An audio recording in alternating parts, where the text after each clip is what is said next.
Hi, this is Mr. Kerr. In this video, we're going to be looking at double displacement reactions. So what we have here is a classic example of a double displacement reaction. We've got two ionic compounds.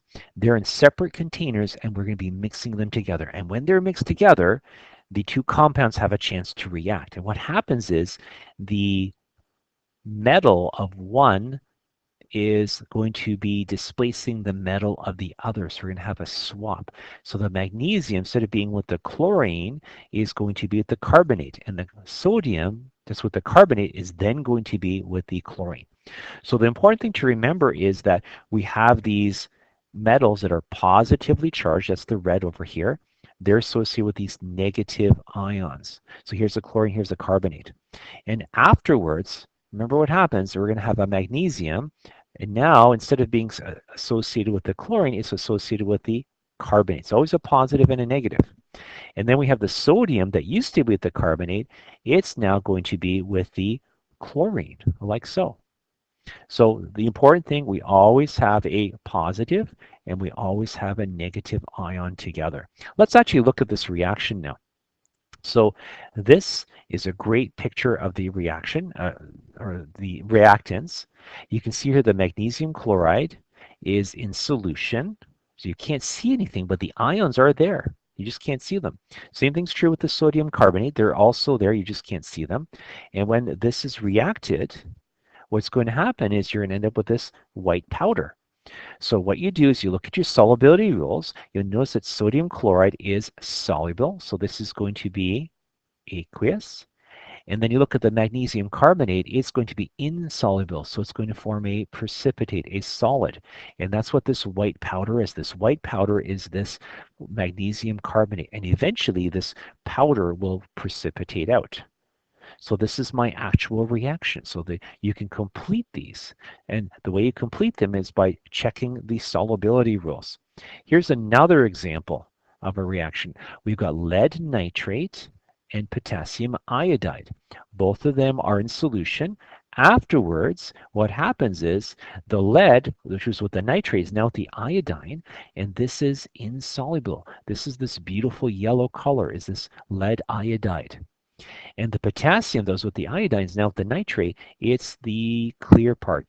Those ions are still in solution. So you can see over here, the potassium nitrate ions are in solution, but the solid precipitate is this lead iodide that's going to eventually form to the bottom. Let's look at this reaction. Now this is a little different. So we have our magnesium chloride, potassium iodide, both of them are transparent early on.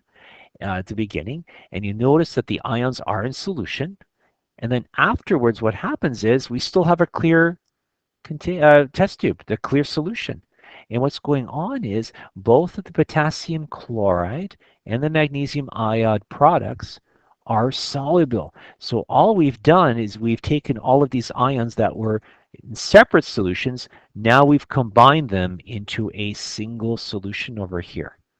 So in this case, because nothing's really happened, we don't really have a precipitate, a color change or gas, we say that the reaction has not happened. The ions simply stay in solution and are only mixed together. So let's take a look at your workbook note. So in your workbook, you have this note. Let's review it. And the idea is, with this, is we always have this double displacement happening. We always have a positive with a negative. So we have a positive charge ion associated with a negatively charged ion. So we have A with B and C with D. Afterwards, what's going to happen, instead of being with B, A is going to be with D. And C is going to be with B. So we've switched places. We've displaced the two. But remember, it's always a positive and a negative.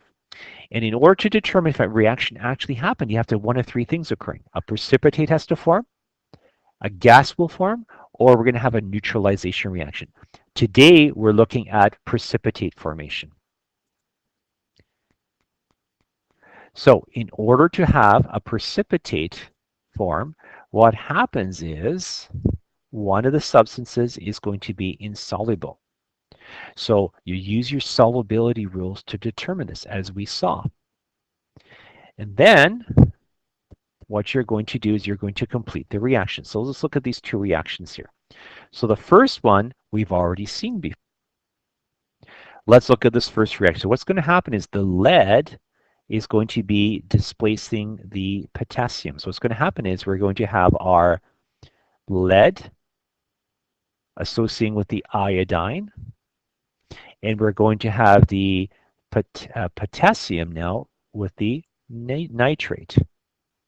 And then you look at the solubility rules, and this is the one we just saw. You notice that the solubility rules, the lead iodide is insoluble. It forms a solid.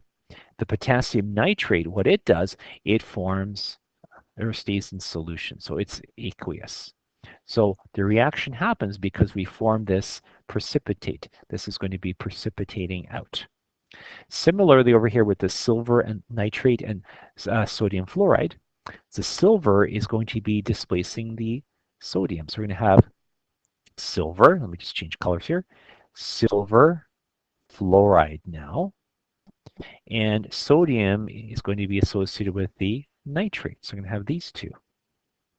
And when you look this up, in terms of the solubility rules, you notice that silver fluoride is a solid. It's going to precipitate out, and the sodium nitrate stays in solution. So this reaction happens as well. How about this one? We have barium nitrate and sodium hydroxide. So the barium is going to dissociate the sodium.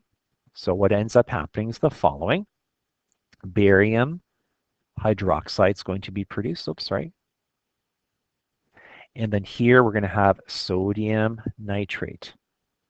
Then you look at the solubility rules, and you'll find that the sodium nitrate is soluble.